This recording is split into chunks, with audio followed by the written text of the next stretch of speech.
Good morning, good evening, good day, or good afternoon, whatever time of day it is for you. Hi, how are you? So today I thought I would make a video on my favorites of August 2020. And it's not just favorites of makeup, it's favorites of skincare, it's favorites of hair care, it's all that jazz. Before we start, I'd like to make a quick disclaimer. My window is open because we have no AC. It's so hot today, and I need the cold air, and if you hear voices outside, those are all of my little kid neighbors, and I can't do anything about their voices, so I'm sorry. Also, before we start, I would like to say, if you like this video or if you like me, please like, subscribe, comment, click the bell to get a notification for the next time when my video comes up. Yeah, and just thank you for watching. So I think I will start with the categories that I have the least amount of products in, and then move into the one that I have the most amount of products in. So I'm going to start with hair care. I just got this conditioner at Target the other day. It is the Garnier Whole Blends Repairing Conditioner with royal jelly, honey, and propolis extracts. It repairs and mends dry and damaged hair. And my hair is so dry all the time. And it gets really frizzy. And this does such a good job of maintaining the frizz, and it smells delicious. It's delicious. Moving out of hair care, because I only had one product for that, we're now going into skincare. I would like to talk about this little mini of the La Roche-Posay Tolérane Hydrating Gentle Cleanser. This works so well. It's for normal to dry skin. This works in exactly the same way that my CeraVe Hydrating Cleanser does, and I love it. This is more expensive than CeraVe, not the mini version, but the bigger version would be, and I've almost run out of this. It feels really lightweight when you put it on your skin in a way that it almost felt like I didn't put enough on, but I did. And it gave me a very slippy feeling on my skin when I washed it off, but it really helped my skin with hydration, and yeah, I'd recommend it. I'm not sure if lip products that aren't makeup, of course, like go into the skincare category, but I'm gonna put it there. This is the Kind, can you see that? Kind Lips Lip Balm in the scent Georgia Peach.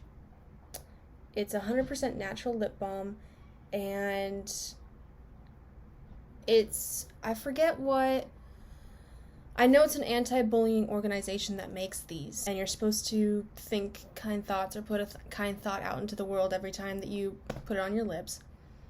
It smells so good, and it works so well. It is my go-to lip balm now. Now, the next category would be makeup cleaning things. Yeah, so I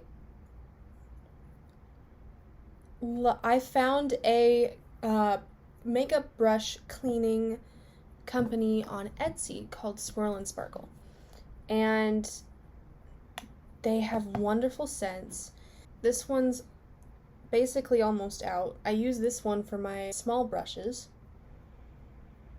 This smells like peppermint, but like really sweet peppermint. It's so good. They smell really good. This is their bigger versions of it. It's not vegan. It uses goat's milk. This one is passion fruit and rose. It smells so good. It's got a little rose on it.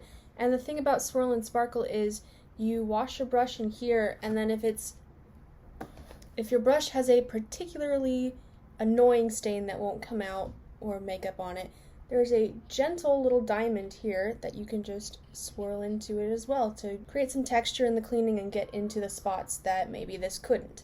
And you know, with this, all you gotta do is just get a little water on your brush, scrub it a little bit in here, not a lot, rinse your brush, and then use the leftover soapy bubbles on top to clean the rest of your brushes. Now onto the main event, makeup.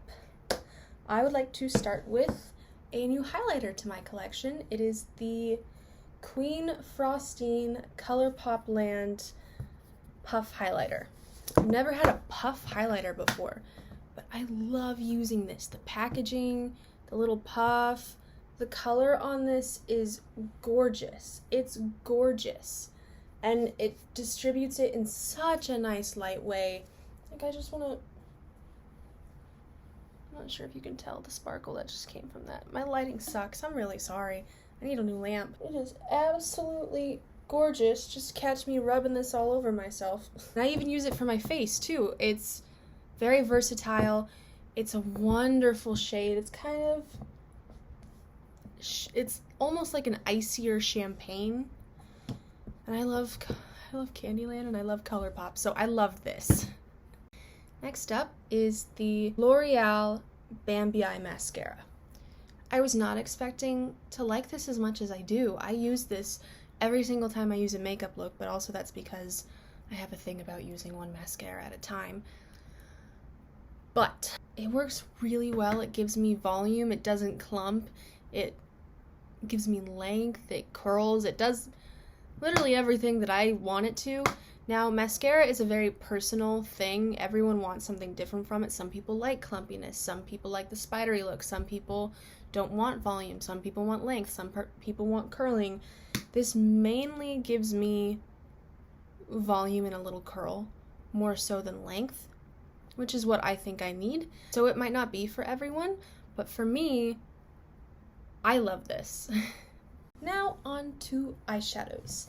I will start with the single ones and then work up from there. I only have one single, but so I got the Maybelline 24-hour colored tattoo in the shade Front Runner, and it might have been a bit lighter than I was expecting. I wanted like a nice kind of gold copper everyday shade for my eyes, but when they say 24 hours, man, they really do mean 24 hours. This lasts so long on my eyes.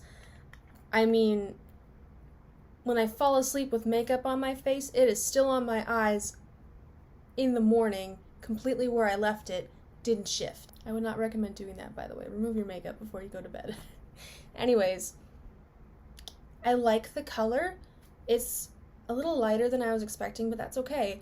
I love the color. I love how creamy it is when you put it on and then it dries, but it's not itchy when it does that, and it's not too drying. Next would be my Kaja bento box. I think I've talked about this already on this channel. I'm not a nude eyeshadow girl. I find them boring.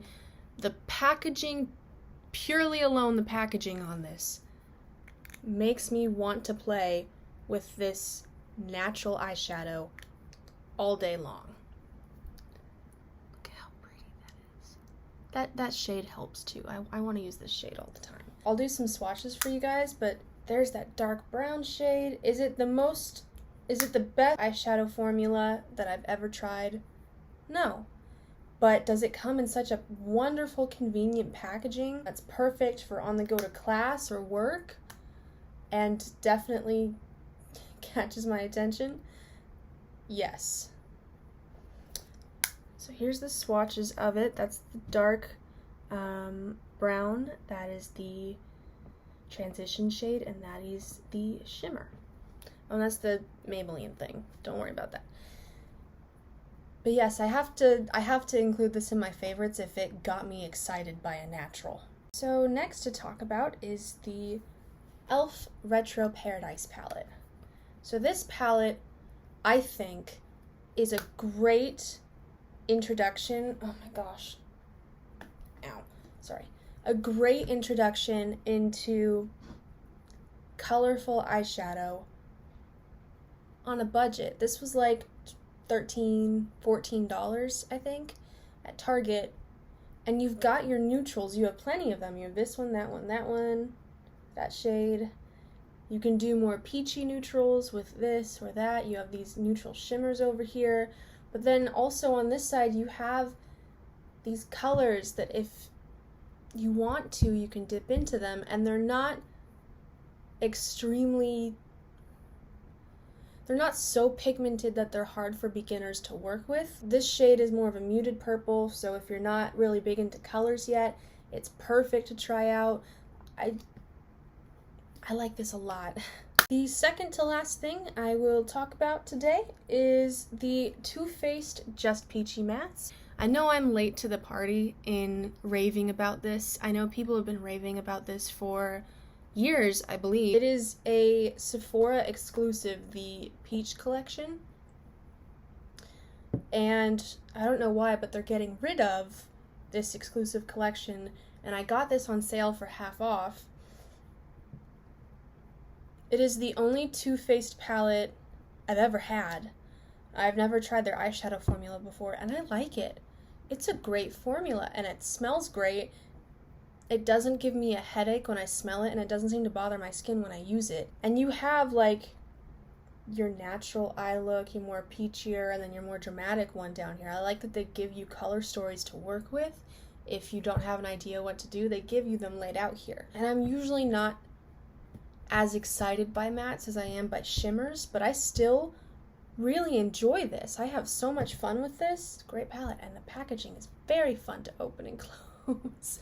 Look, they have little peach clasps on the front. Do you see that?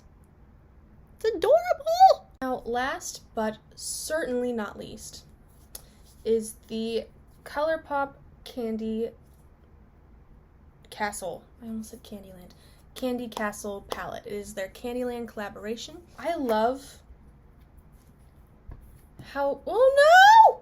That is the second time a Colourpop shimmer shadow has just completely fallen off of the pan without the pan while I was showing you guys.